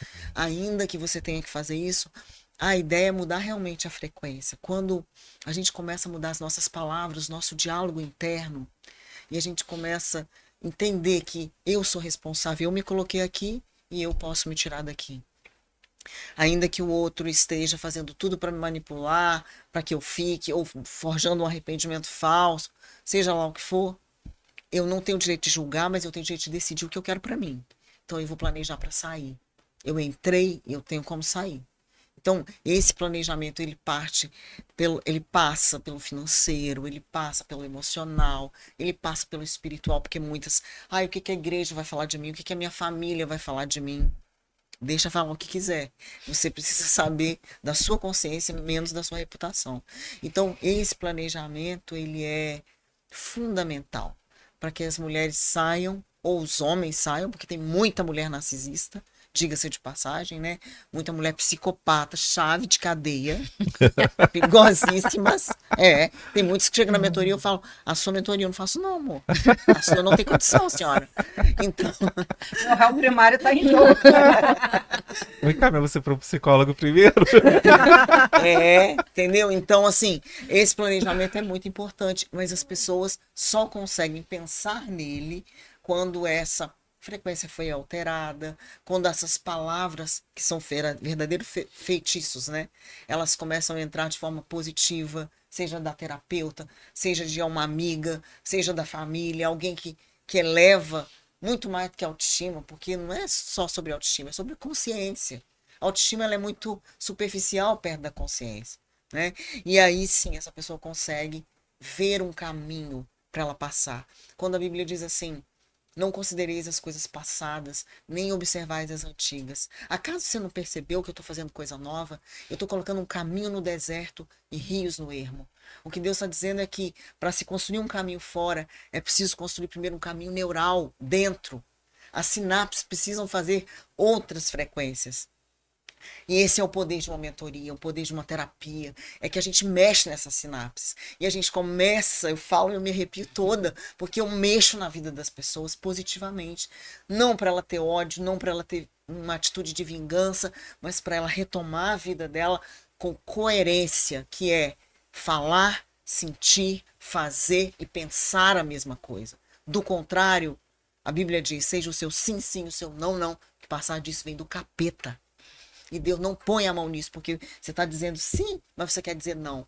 Como é que você não quer adoecer? Seu organismo entra em colapso. Então, esse caminho neural é o meu trabalho. Construí-lo para que a pessoa possa ver um caminho num lugar árido, num deserto, onde não tinha nada. E ela começa a olhar e ver as possibilidades da vida. Mas enquanto ela está resistindo, não podia ter acontecido, ela está dizendo para o universo que só tem um jeito de viver. Mas quando ela diz, uau, aconteceu porque tinha que ser, e agora? Aí o universo faz assim, ó, abre Pensar os daqui pra caminhos frente, no né? deserto, entendeu? A TCC trabalha muito com isso, né? Pensamento, comportamento, sentimento. É aquela parte do eu penso, eu sinto, eu me comporto. Isso Isso. vira Um pensamento, um pensamento gera um sentimento que gera um comportamento. Isso. Porque, na verdade, assim, existe pessoas, a gente tem os 5 sentidos. E tem gente que cada um vai trabalhar um. Tem gente que precisa tocar, o outro precisa só ver. E a partir de até um ver, eu vejo a tua caneca, eu vejo um simbólico, acho agradável. Tem gente que não vai concordar, tem outros que não vai. E dali vai sentir, vai ter um sentimento. E desse sentimento vai me fazer ter um comportamento. Talvez eu vou chegar para você, você extremamente indelicada, falar, não gostei. Você tá falando, não te perguntei. E aí já começa a discussão. Mas eu te perguntei, eu te pedi sua opinião, mas aquela questão, por quê? Porque a gente tem essa questão, eu falo assim, gente, para. É por isso que eu falo assim que mentoria, terapia, coach, tudo é válido. Tudo é válido no mesmo situações, porque você precisa aprender a se libertar. Conhecimento é a única maneira que liberta o ser humano. E às vezes você só precisa de tomar um primeiro passo e dali fazer outro, outro e outros. Você não fez vários caminhos para chegar onde chegou, você também não fez, você também, eu também. A gente não estudou somente uma coisa, estudou várias outras coisas. Aquela mostra aqui o conhecimento, eu também tenho aquela questão de quantas coisas a gente vai para poder chegar hoje aonde chegou. Foi muita transformação, foi muito conhecimento, foi muito colocar a mão na massa, e é isso que a gente pede para todos vocês e as pessoas que estão escutando esse podcast fazer. Coloque a mão na massa, coloque a mão em você, invista em você. Você é a primeira pessoa que você tem que cuidar, é a primeira pessoa que você tem que olhar e falar assim, para de querer ajudar todo mundo. Eu vejo, às vezes, mulher chegando lá querendo cuidar dos irmãos, cuidando de todo mundo. Aí fala, porque eu coloquei meu irmão para trabalhar na minha empresa, porque ele não tem uma casa. Eu falei, mas você tem? Ah, não, não tenho, eu moro de aluguel. Aí eu falei, então ele comprou uma casa através do seu trabalho, mas você mesmo não tem. E aí, assim, é aquela analogia que a gente faz da aeromoça, né? Quando eu viajava com meu filho pequeno, eu queria matar aquelas aeromoças, que ela falava assim, quando cair a máscara de oxigênio, coloca primeiro em você e depois no seu filho. Que mulher cruel! Essa mulher não sabe de nada! E até um dia que aquilo fez total sentido para mim, eu falei, cara, mas é certo, se eu coloco nele primeiro, eu vou ficar sem ar, eu vou morrer e ele não vai poder me salvar. Eu me salvo para salvar ele. Ou seja, olha a ignorância do ser humano. E às vezes a gente não consegue olhar para aquilo e se fecha. Não, eu já queria matar todas as aeromoças, já entrava lá, já queria matar todo mundo. Por quê? Porque nível de consciência. Eu não parei para escutar. Eu só queria defender o meu eu, meu serzinho, que eu achava tão inofensivo naquele momento, e naquela ignorância a gente se fecha para conhecimentos. Calma aí, o que ela tá querendo dizer? Que faz sentido para ela, que não faz para mim, que muitas das vezes eu quero defender muito mais o outro do que a mim mesmo. Mas como é que eu posso defender o meu filho se eu não me defendo ainda? Como é que eu posso oferecer, hoje em dia também, terapia de criança? As mães colocam os filhos, mas esquecem delas. E aí elas estão andando numa Ferrari e você fala assim, quando eu te der uma criança pronta, do jeito que você trouxe, que você desejava, como é que você vai lidar se você está acostumado a lidar com essa criança adoecida? Você vai trazer ela de novo ao meio familiar. Então não adianta, eu não cuido de criança sem estar com a família, não adianta. Porque se você não adianta estar uma criança pronta para alguém que não está pronta para receber. É verdade. A Virginia Satir, psicóloga norte-americana, especialista em família, ela fala o seguinte, todas as pessoas que a gente se relaciona, que a gente convive, ela não trata ninguém se não tratar a família. Ela diz assim, todas as pessoas, você devia dizer, olá espelho, olá família, eu estou ansioso para descobrir o que você tem para me contar a meu respeito. Então essa mãe e esse filho que a Morgana falou aqui, eles são espelho um do outro. Ele está simpatizando com ela muitas vezes na dor que ela não consegue elaborar. O comportamento dos pais reverberam diretamente no comportamento dos filhos, né? E muitos pais acham que faço o que eu digo, mas não faço o que eu faço. E é totalmente errado esse pensamento. É o contrário. É o contrário. Ah, tá. Porque Sim, na é o verdade. A realidade é outra. A realidade é a criança vai reverberar o que você faz, não o que Exato. você diz, né? Exato. É. E as pessoas distorcem isso, até mesmo no campo das relações, né? Como que você trata a mãe dessa criança e como que a mãe dessa criança trata o pai dessa criança, né? É porque ele, homem ou mulher, vai tratar alguém assim, dessa forma. E aí, como que você vai dizer para ele que é errado se você tratava... Acontece muito, né? A criança, quando ela 5, 6 anos, ela fala assim: ah, mas você não faz, por que que eu tenho que fazer? Ah, mas você tem que acordar cedo. Mas você não acorda cedo, por que que eu tenho que acordar? Né? E O quem tá errado é a criança ou os pais. Entende? É exatamente o que você falou. Às vezes leva para tratar o filho e quem tem que se tratar são os pais, entendeu? Sim. Ah, mas é que ele tem esse comportamento, tá? E qual é o comportamento dos pais? O que que ele vivencia ali naquela família, naquele núcleo familiar, né? Como que é a rotina daquela família e que rotina você está querendo para ele que você não tem, né? Eu Acontece. exijo do outro aquilo que eu não tenho. Geralmente é assim, ou o que eu quero ter. Por exemplo, eu quero que meu marido se comporte de uma maneira de me dar satisfação, que ele fale as coisas, mas eu ao mesmo tempo faço tudo sem dar satisfação e quando os outros me cobram isso, eu acho super chato. Você, vem cá, você vai querer dar satisfação de que você foi no mercado, gastou isso, por que que ele tem que dar satisfação que ele saiu de um ambiente e saiu para o outro? Então, assim, qual o sentido de um para o outro? Ah, mas isso não. É o mesmo, faz É a mesma sentido. coisa. Então, é aquela questão, a gente às vezes é a questão de parar e falar assim: o que que eu tô pedindo do outro? É do outro mesmo ou é de mim? Seja o amor que você quer receber, né? Exato. Seja o amor que você quer receber. Transforme você por esse amor que você transforma o outro, muitas das vezes, quando não tem uma patologia crônica ali por trás. E dentro até dessa parte aí de mãe e filho, muitas mulheres, além da parte financeira, falam assim: ah, eu não vou sair daqui porque eu tenho um filho pequeno e eu não quero que meu filho perca, né, essa relação. Mas que relação que você está ensinando para o seu filho? Que é saudável ter esse tipo de relacionamento? Então, na verdade, assim, são desculpas, ou de certa forma, assim, vou me agarrar aqui nesse problema. Ah, não, parte financeira eu trabalho. Não, mas eu tenho um filho pequeno, então eu vou ficar aqui aturando isso por amor a um filho. Um filho que vai crescer, um filho que vai ter a própria família e você vai se ver naquela relação ali já com uma idade avançada, sem muita expectativa de criar um novo cenário para a própria vida, né? Então, A minha filha uma vez falou pra mim assim: mãe, eu já pensei em nunca me relacionar com ninguém na minha vida, porque a sua relação é muito tóxica e muito abusiva. E ela tinha 16 anos na época, sabe? Eu lembro que ela entrou no meu quarto, pegou o porta-retrato com a foto de casamento e rasgou essa foto em 1000 pedaços. E ela falou essa frase pra mim. Isso me mexeu muito por dentro, sabe? Porque a gente ensina pros nossos filhos o seguinte: tá liberado ser abusada, tá liberado ser maltratada, pra manter um casamento, para a sociedade saber que eu tô casada. E isso foi uma das coisas que me impulsionou muito a sair também. é isso. E a relação saudável? Quais são as características da relação saudável? Ah, eu falo assim, eu fico até apaixonada em falar. Eu falo assim, é aceitar a imperfeição do outro. É saber que você também não é perfeito. Que vai ter esse dia que o marido vai chegar em casa resmungando, falando, e tudo que ele só quer é um abraço. Às vezes, a gente demonstra muito mais sentimento em silêncio, em comportamentos e ações, do que em palavras. E a gente anda muito querendo justificar, entender. Às vezes é só você falar, é uma fase, vai passar. Né? Então, aceitar a imperfeição do outro, como o outro é. Óbvio que se não for com falta de respeito para você. Por exemplo, eu e meu marido, a gente tem uma diferença de trabalho, de profissão, e ao mesmo tempo são coisas que não se comunicam.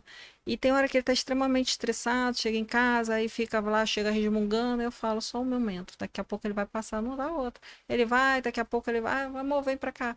E se naquele momento eu saio em ataque, porque eu acho que é pessoal, é direto para mim, que ele chegou, que eu também cheguei em casa estressado, porque ele trabalha, eu também trabalho. E aí olha o caos que a gente cria. É aceitar que o outro também tem os defeitos dele. E a gente entendeu muitas das vezes o seguinte: eu também não sou perfeita. Sim. Bom, para mim, a relação saudável, ela começa com pilares, fundamentos. Não dá para construir uma casa sem fundamentos. Ela vai cair. Jesus falou que a casa que é construída na areia, ela cai mesmo. Vem a chuva, vem contra ela e ela não resiste. Mas a casa construída na rocha é diferente. A mesma chuva vem, porém ela permanece. Para mim, o que significa essa rocha? São fundamentos. São pilares e alicerces que muitas vezes a gente tem pressa em construir e passa por cima disso.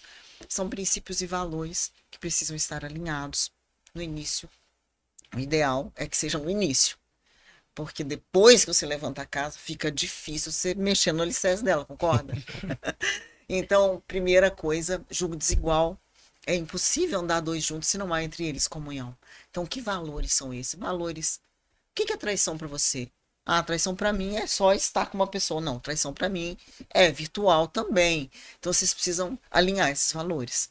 O que um gosta, o que o outro não aprova. A questão até de horários, de acordar. Um é noturno, o outro é diurno. Gente, essa relação vai dar certo nunca. Porque a pessoa gosta de dormir até meio-dia, a outra levanta às 6 da manhã. Não vai dar certo. São valores que precisam ser alinhados. E estar dispostos, né, a aceitar aquilo que é aceitável e não negociar o que é inadmissível. Isso para mim é o principal. E essa disposição de sempre reacordar, repactuar e nunca tratar a pessoa como problema. Ah, você é um alcoólatra, você é um mentiroso. Não é porque a pessoa, por às vezes um momento específico, fez algo que até ela se envergonha, que você precisa rotulá-la daquilo. Eu acho que a vida já rotula demais. Dentro de casa, a gente precisa ter aconchego, precisa ter menos julgamento, parar de achar que o outro é propriedade minha, porque não é. Ninguém é propriedade de ninguém. A gente faz uma escolha de caminhar juntos. E essa vida pode ser maravilhosa dentro dessas imperfeições que ela diz, porque somos imperfeitos. E a gente justamente se reuniu naquela relação para acionar o gatilho um do outro, para sermos mais curados, mais edificados, para ser um farol para esse mundo, como família, como casal. E então, os pilares ajustados, a casa tem pouquíssimo risco de cair. O repactuar é não desistir, é não descartar. Você não está passivo de ser descartado para mim, porque você tem valor para mim. Não pelo que você tem, não pelo que você sabe fazer, mas pela sua identidade, por quem você é para mim. E isso falta muita clareza nas conversas hoje em dia. As mulheres estão muito equivocadas hoje em dia. A maioria das mulheres estão relacionando com meninos, com crianças emocionais. Aí não dá para você ser o centro de reabilitação de marmanjo. Não dá. Então, assim, o que eu amo na minha relação é me relacionar com o homem. E eu falo pro meu marido sempre, amor, tem pouco no mercado. Tem pouco. Que tem testosterona, que às vezes... Cara, o cara não é uma flor, ele é um homem, pô. Você quer relacionar com mulherzinha? Esse problema é seu, eu não quero. Eu gosto de homem. Então, assim, eu glorifico a Deus todo dia, porque ele tem 5K de testosterona. Eu amando isso. Então, assim... Já passou do Fusca, viu? Agora, a questão é jamais aceitar que alguém disfarça, diminua seu sentimento, te desqualifique. Então, para mim, você divergir uma hora, amor, você fez isso aqui, eu não gostei. Uma boa relação, você quer saber a sacada dela? Ela aguenta uma conversa difícil. Sim. Porque se você não aguenta uma conversa difícil, você não tem uma relação. Você tem um entretenimento, uma conveniência que não vai muito longe. Então, dizer não, olha, limites precisam ser estabelecidos. Eu falo não, o Wandy, ele fala não pra mim, não, amor, eu não vou fazer isso. Tá tudo bem, eu não quero ninguém que seja manipulado por mim. Quero amar cada dia mais, admirar alguém, porque ele é um indivíduo, ele tem personalidade, ele tem atitude. E ele fala não pra mim, como ele fala não pra outras pessoas, e isso é uma coisa que eu mais admiro nele. Por quê? Porque ele não está passivo de ser manipulado por ninguém. E esse não me protege. E esse não é uma liderança. Então, estar relacionando hoje com um homem nessa sociedade de hoje em dia, gente, é artigo de luxo, porque quase não tem. E as mulheres estão aceitando. Isso daí dá outro podcast. Não dá, não. Quem cuidou dos homens foram as mulheres. Eu falo que a gente está entrando numa outra geração. Eu tô com 49. Ai, Que bom. maravilhoso. Com tudo que vem junto, entendeu? Os ferrujos. E eu falo assim, não vai existir uma geração igual a nossa. A gente saiu do extremo para o outro. Qual foi o nosso? É que a gente passou por várias escassez e foi permissivo demais com nossos filhos. E esses filhos vão sofrer essas consequências. Só que também a gente tem um lado positivo. A gente tem muito mais informações hoje. Como esse podcast hoje, que é super cultural para quem escuta e transformador da sua própria dor. Ou seja, hoje as pessoas sabem muito bem o que é um narcisista, um psicopata, isso. Ou seja, as pessoas não estão tão enganadas que nem era na minha época, na sua e de vocês aqui. Porque na minha época não era assim, entendeu? Ou seja, a informação também, de alguma forma, ela está chegando mais dentro das casas, dentro das escolas, dentro das empresas, em todos os outros cantos. E isso faz com que a gente possa entender um pouco melhor. Esses 49, 50 menos, não tiveram essa oportunidade. A gente tentou a força a construir. E hoje o que a gente vê é os adolescentes, os homens extremamente imaturos e que não podem mais ser homens. Essa é a verdade. Porque ser homem hoje já vai para o lado do machismo, esbarrar, que nem eu contei a história, um pacientinho esbarra numa menina, já vira um abuso. E aí já começa a distorção de valores. Eu tenho um filho, homem, de 24 anos, que casou aos 22, tem uma casa em Teresópolis, mora muito bem, tem o carro dele, a empresa dele com a minha nora. Eu assim, me considero muito orgulhosa dessa parte, porque eu dei conta de criar um homem. Que legal. E assim, o pai dele se assumiu homossexual, sendo pastor, é uma pessoa boníssima. Se assumiu homossexual, ele era pequenininho ainda, ele tinha 6 anos, a minha filha tinha 4. E nunca eles deixaram de se relacionar com o pai. Tem um relacionamento super agradável com ele, com o parceiro de vida dele. E meu filho foi criado basicamente por mim e pela minha mãe, no período mais da infância e adolescência. Então, assim, eu criei para ser um homem, macho. Desde os 19 anos ele fala, mãe, eu que vou pagar. Porque ele montou a empresa dele, ele era muito novinho. E ele sempre saía comigo e ele queria pagar. Ele que queria honrar, ele que queria suprir. Não, deixa que eu resolvo, mãe, deixa que eu vou resolver. E quando ele falou, vou casar, mãe, eu vou casar, eu quero casar, eu amo Malu e tal. E hoje eles estão casados já há 2 anos, quase 3. Então, assim, eu dei certo.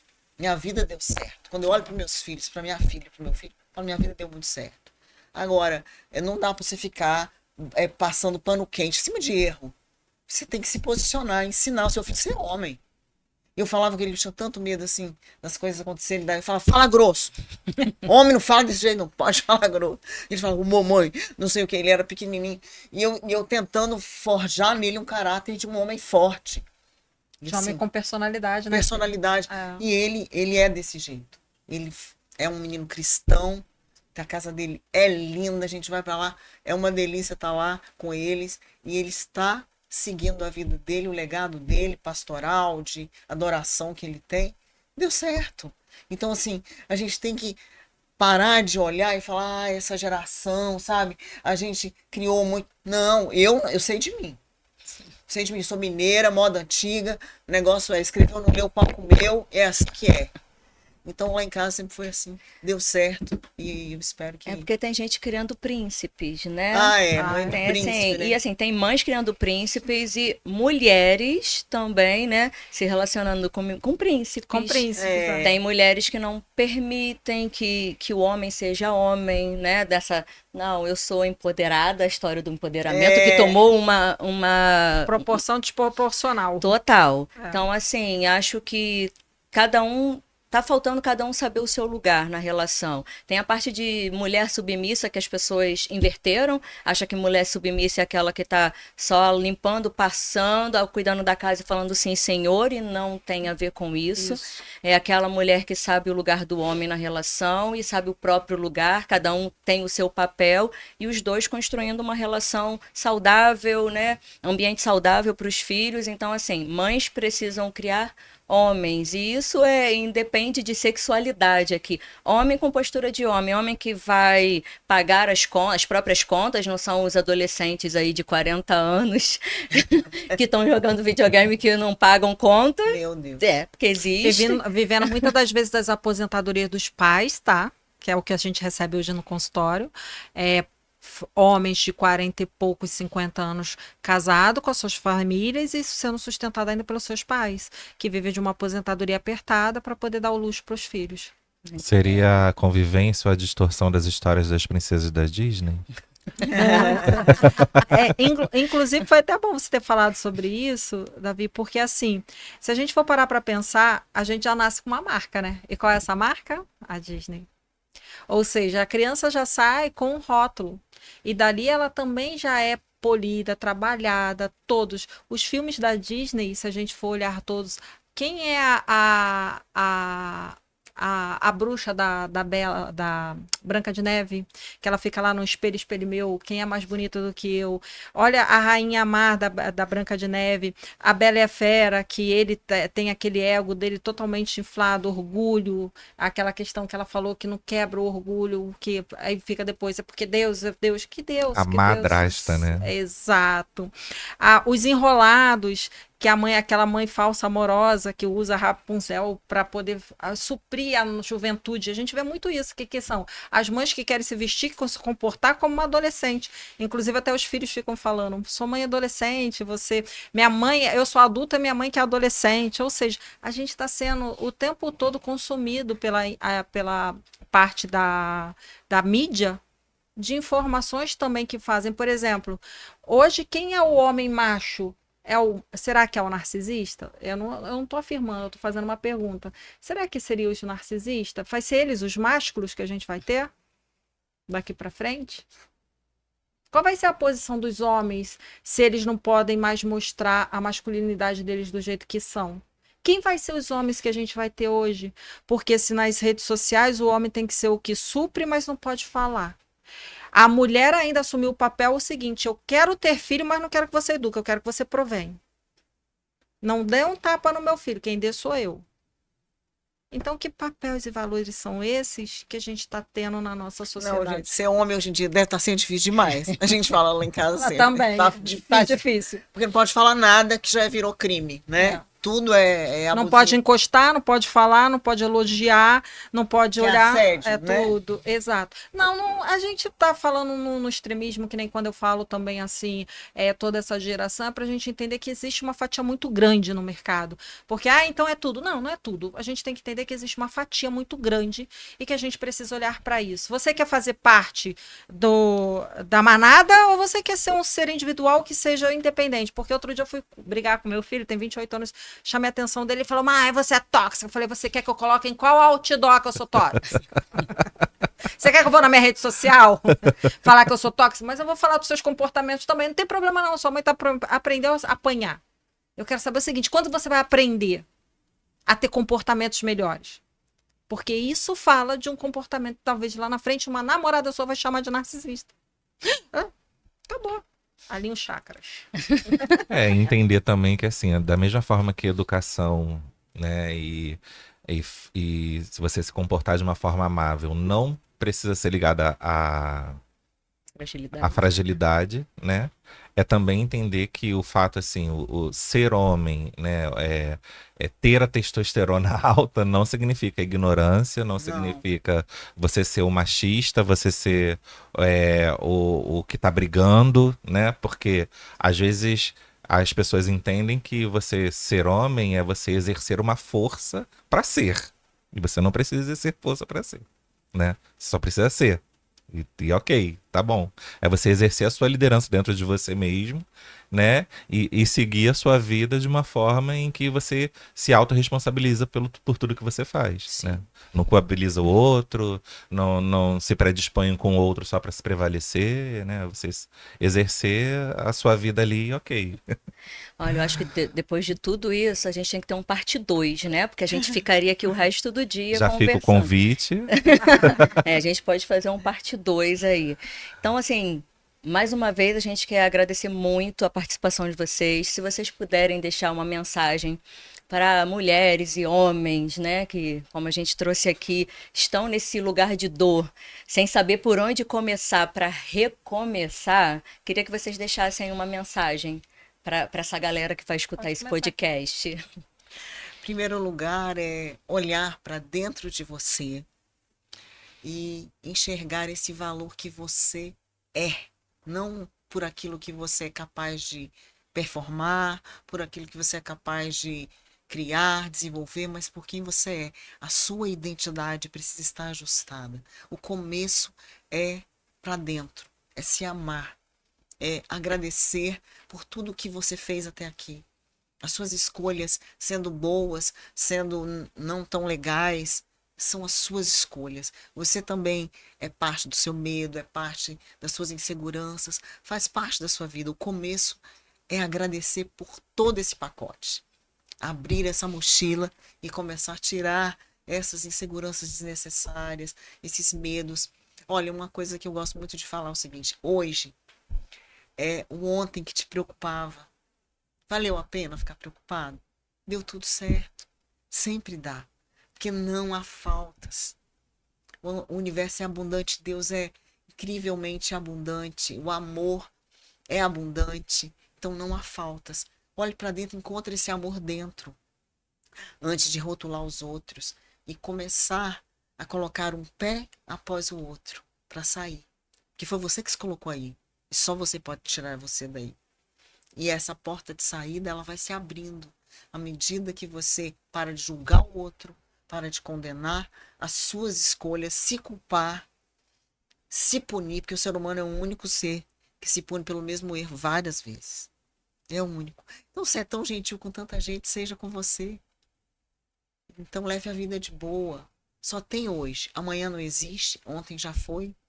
Então, a gente precisa viver hoje da melhor maneira possível. Não sabe o que fazer ainda? Lave os pratos, dobre as roupas, regue as plantas, faça um bolo gostoso, coloque um cheirinho na casa, jogue fora aquilo que não presta, não serve, bloqueie o narcisista, limpe a sua agenda telefônica, a solução vai aparecer. Porque é assim, os milagres da vida acontecem no ordinário, a vida não acontece no extraordinário, ela acontece no cotidiano, que é agora. Uau! Morgana. Então, eu digo assim, se você acha que você está numa relação ruim, para de olhar para o outro e começa a olhar para você. Tenta você a tomar fôlego, a você se reconectar consigo mesmo, até para você saber o que tem dessa relação ainda com você e com aquela outra pessoa. Porque antes de você salvar qualquer uma pessoa que esteja dentro dessa relação ou família, você precisa estar inteiro, você precisa estar com seu alicerce, você precisa estar forte para tomar as ações. E não acontece da noite para o dia, é você cada dia em movimento. Você precisa gerar desejo, objetividade e frequência. E quebrando todas as suas crenças limitantes, porque o que nos aprisiona são as nossas crenças depositadas no eu inconsciente, que aí vai lá para a terapia, vai um pouquinho, que nem aquela falou, vai lá para trás, a gente vai estudar um pouco a árvore genealógica, vai estudar a parte da família, a parte do sistema, vai estudar toda essa parte para entender, mas nenhum deles são capazes de aprisionar você se você conhecer a verdade que por trás disso faz com que você esteja agora. E aí você consegue realmente transformar a sua vida.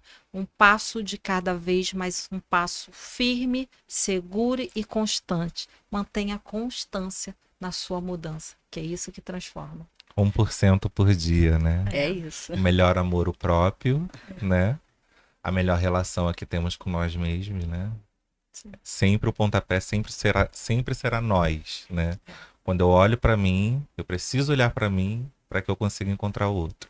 Em clínica acontece muito isso. Chega e fala assim: poxa, eu sou tão generosa, sou tão boa, por que que acontece isso comigo? Por que que eu não tô. Tá, mas e com você mesmo? Você é generosa com você mesmo? Né? Você é boa com você mesmo? Esse é o primeiro Eu dou passo. tanto sim pro outro, eu dou sim pra mim. Exato. Ou eu tô dando vários não pra mim pra dar sim pro outro. Na clínica é engraçado que a gente vê assim, né? Um muda, todo o outro sistema todo mundo faz um movimento. E às vezes a pessoa fala assim: nossa, mas se eu soubesse que eu tinha feito isso, eu tinha feito essa mudança toda, eu já tinha feito. É. Clareza, consciência, segurança. Me fala como encontra vocês, suas redes, seu livro. Ah, meu livro é Migalhas Nunca Mais. A próxima vez eu vou trazer para vocês. Teremos parte 2, então? Teremos.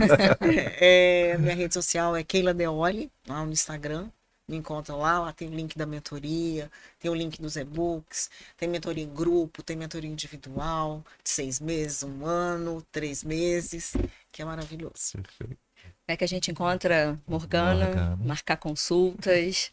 Pelo PC Morgana, lá tá meu telefone, eu tenho mentoria, tenho livro de criança, agora eu tô lançando um livro para casais e tô falando sobre essa comunicação, dessas forma como se comunicar em casa, daqui a pouco tá saindo, já tá indo para a editora. E eu quero só dizer o seguinte para vocês: não importa quem vocês encontram, encontra alguém para transformar a vida de vocês. E esse foi mais um episódio desse podcast lindo, incrível, porque é de verdade, tá? Nos sigam lá nas redes sociais para não perder nada. Entre ecos e afetos, mulheres potentes, e é isso. Beijo. Até a próxima.